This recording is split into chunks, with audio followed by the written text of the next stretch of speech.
มาสืบต่อรถสเต็กน้ำนี่ก็รอท่ารถเจ็ด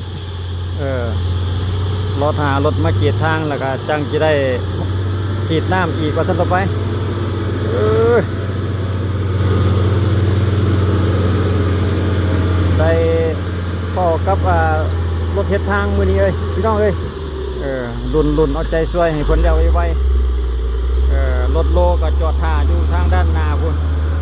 รถโลก็ได้เอาถอยยาวๆถอยยาวๆสุดยอดบ่เปลี่ยน2-3 บาทก็เปลี่ยนแล้วก็เรียบคลิปเลย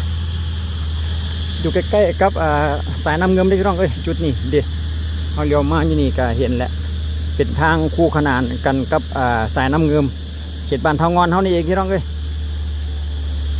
สำหรับทางที่กำลังเฮ็ดในปัจจุบันนี้